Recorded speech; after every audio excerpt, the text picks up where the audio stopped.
విజ్ఞానం మనకు అందించిన వరం, ప్రకృతి రహస్యాలు సృష్టి అందం. అన్వేషణలో మునిగితే మనం తెలుసుకుంటాం, అణువుల గుట్టులో అద్భుతాలు దాచుకున్నాయి.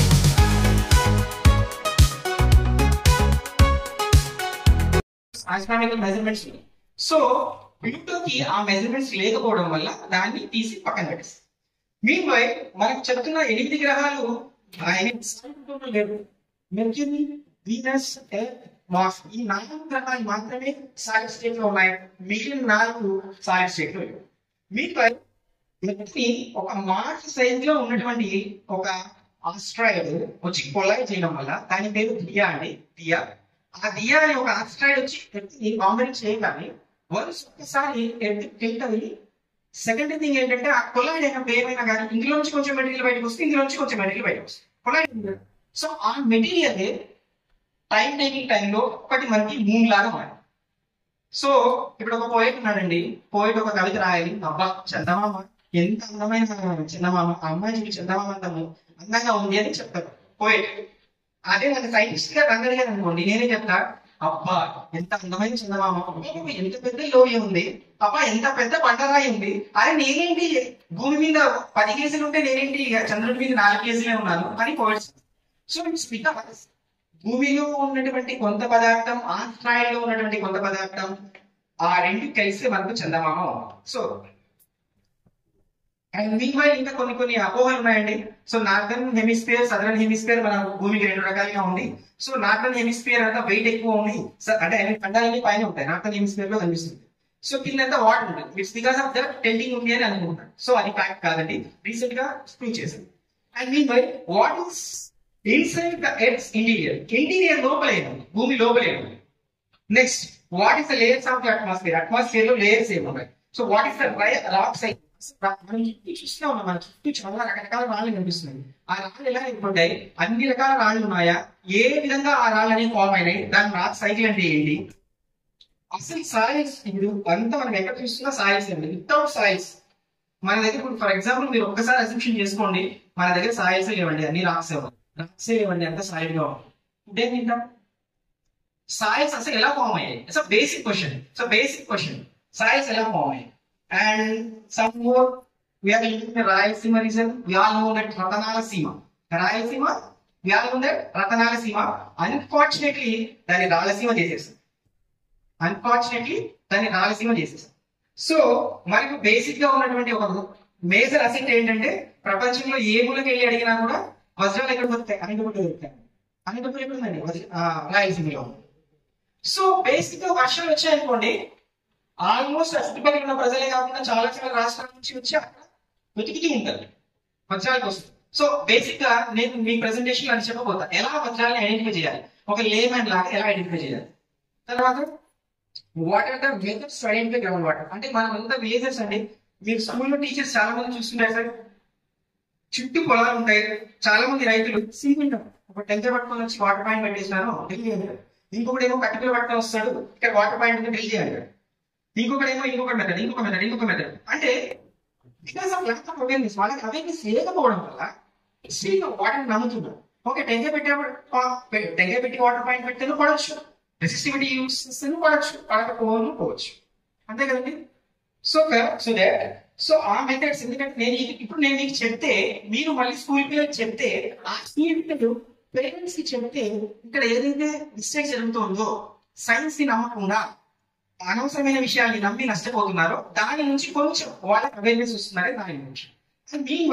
What is remote sensing? So నౌడేస్ ఇప్పుడు మనం మొత్తం ప్రపంచం అంతా కూడా శాస్త్ర సాంకేతిక రంగంలో అభివృద్ధి చెందుతుంది అని చెప్తున్నారు. ఇది సెన్స్ ఆఫ్ రిమోట్ సెన్సింగ్ అంటే కొన్ని వందల వేల కోట్లు మన సెంట్రల్ గవర్నమెంట్ ఈ రోజుకి కూడా ఇస్రో మీద పెట్టడానికి రీజన్ ఏంటంటే, నా 1990s లో ఉండి ఫోన్స్ ఉండేవి. హలో వినిపిస్తుందా? స్టిల్ ఇప్పుడు ఏమైపోయిందంటే వర్చువల్ రియాలిటీ, జస్ట్ ఒక క్లిక్ చేసి వీడియో కాల్ చేస్తాం, ఫ్రాక్షన్ ఆఫ్ సెకండ్స్ లో మాట్లాడేసుకుంటాం. It's because of remote sensing. This is particularly because of remote sensing. Remote sensing technology, we can't even utilize next very small needs, not even TV channels. అప్పట్లో ఒక antenna పెట్టేసి ఒక channel ఇచ్చేవాడు. Nowadays remote sensing, it's because of remote sensing where ఆ పదాన్ని పొందుతున్నారు. And మీ మళ్ళీ GPR, this is one more advanced technology which we will be calling as ground penetrating radar. So recent గా మీకు SIBC మీరు అందరూ న్యూస్ పేపర్స్ చాలా ఈజీగా చూస్తూ ఉంటారు నాకు తెలిసినంత వరకు. Srisailam back canal, left back canal అనేది కొలాప్స్ అయింది, 8 మంది లోపల పడిపోయారు. అందరూ చూసారా సార్? చూసారా? ఇప్పుడు జరిగిన స్టోరీ ఏంటంటే ఈ GPR టెక్నాలజీ యూజ్ చేసి వాళ్ళ డెడ్ బాడీస్ ఎక్కడ ఉండొచ్చు అని ఐడెంటిఫై చేయడం జరిగింది. ఈవెన్ నైట్ 4 o'clock దాకా కూడా ఈ రిపోర్ట్స్ ని మేము దాన్ని ఆ రిపోర్ట్ రాసే పనిలోనే ఉన్నాం. మాక్సిమం ఈ రోజు ఈవినింగ్ రిపోర్ట్ సబ్మిట్ చేస్తాం. ఈ రోజు ఈవినింగ్ అట్లీస్ట్ 2 డెడ్ బాడీస్ అలా మనం ఐడెంటిఫై చేస్తాం. It's because of by using the GPR technology. నేను మళ్ళీ నెక్స్ట్ సో ఇక్కడ 1 సెకండ్ సార్, ఇక్కడ చూస్తున్నాం మనం.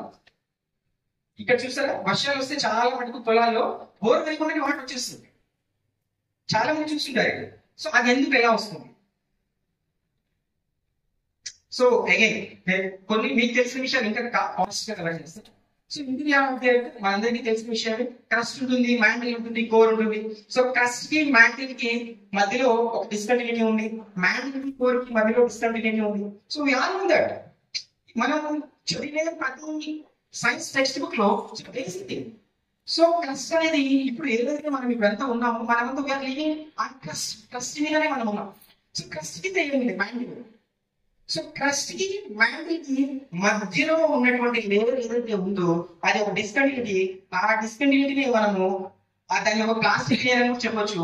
ఇప్పుడు ఎర్త్క్వేక్స్ వచ్చినా ఏం జరిగినా ఎర్త్ దాని మీద స్ప్రింగ్ లాగా ఊరుతూ ఉంటుంది. ఇట్స్ సెమీ ఫ్లూయిడ్, జస్ట్ అలా సో ఇప్పుడు మీకు చెప్పాను. సో ఎర్త్ క్రస్ట్ ఏమో అప్ టు 33 kilometers ఉంటుందండి, మ్యాంటిల్ ఏమో 2900 kilometers ఉంటుందండి, కోర్ ఏమో 6371 kilometers ఉంటుందండి. It's a theory. So who told that? ఎవరు చెప్పారు? అసలు ఏంటి అనేది ఎవరు చెప్పారు? సో ఎలా చెప్పారు?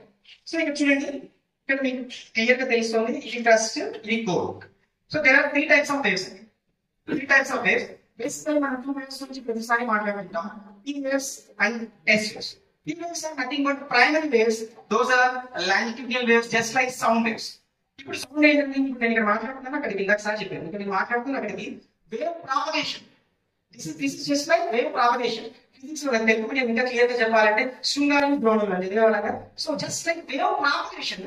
ఆ వేవ్ ప్రాపగేషన్ లో P waves అనేవి ట్రాన్స్ఫర్ అవుతూ ఉంటాయి. ఆ P waves ఎలా ట్రాన్స్ఫర్ అవుతుంటాయి? Whether it is solid, whether it is liquid, whether it is gaseous, అవి ట్రాన్స్ఫర్ అవుతాయి. సో 3 పదార్థాలను అవి ట్రాన్స్ఫర్ అవుతాయి. సో వన్స్ ఒకసారి క్రస్ట్ మీద ప్రైమరీ వేవ్స్ అనేవి తీసేస్తే అప్ టు కోర్ దాకా రీచ్ అవుతాయి. Coming to secondary waves, those are called secondary waves are nothing but transfer waves. Transfer wave ఎలా అంటే ఇలా వెళ్తే సో ఇక్కడ ఏం జరుగుతుంది అంటే ఇది ఓన్లీ సాలిడ్ లో మాత్రమే ట్రాన్స్ఫర్ అవుతుంది.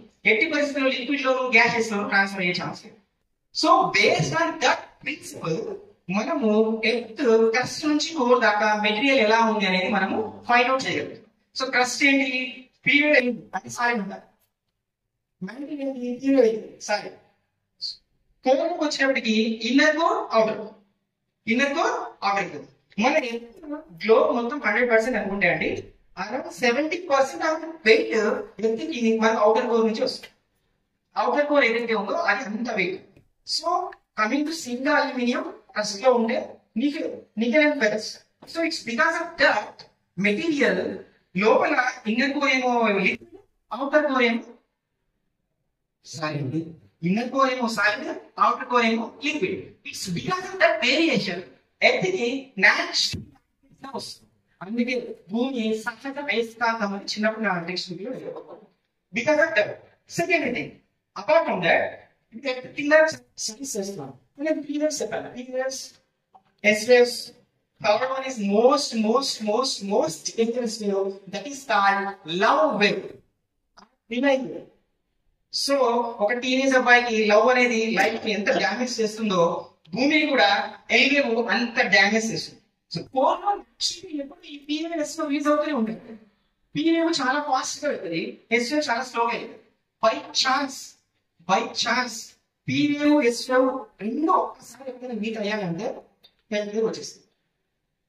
ఫస్ట్ L wave వచ్చేస్తుంది. That disturbs the lithosphere. That lithosphere ఆటోమేటిక్గా లిథోస్ఫియర్ మీద ఈ క్రస్ట్ ఉంది కాబట్టి ఆటోమేటిక్ గా ఆ క్రస్ట్ కూడా డిస్టర్బ్ అయిపోతుంది, ఎర్త్క్వేక్ అనేది సర్ఫేస్ కి టచ్ అవుతుంది. సో దాని యొక్క ఇంపాక్ట్ అంటాం, స్కేల్ అంటాం. 1 నుంచి అరౌండ్ 9 దాకా 10 దాకా మనం స్కేల్ చూస్తాం. దాని యొక్క స్టేషన్స్ ఉంటాయి, ఇలా సాక్షి ఇచ్చారు. ఎర్త్క్వేక్స్ ఎలా మెజర్ చేస్తాం ఏంటి అనే ఒక స్టేషన్ ఇచ్చారు. సో అలాంటి మా ఇన్స్టిట్యూట్ ఇన్స్టిట్యూట్ లో అబ్జర్వేటరీ ఉందండి. అది ఎప్పుడు 24 hours 24/7 ఆ ఎర్త్ యొక్క వేవ్స్ ని క్యాల్కులేట్ చేస్తూనే ఉంటుంది, మానిటర్ చేస్తూనే ఉంటుంది. ఎర్త్క్వేక్ ఎక్కడ వస్తుందో కూడా ముందే చెప్పి, సర్ఫేస్ మీద వస్తే ఎర్త్క్వేక్, అదే ఓషన్ లో వస్తే సునామీ. అన్ని ఎర్త్క్వేక్స్ సునామీస్ కాదు.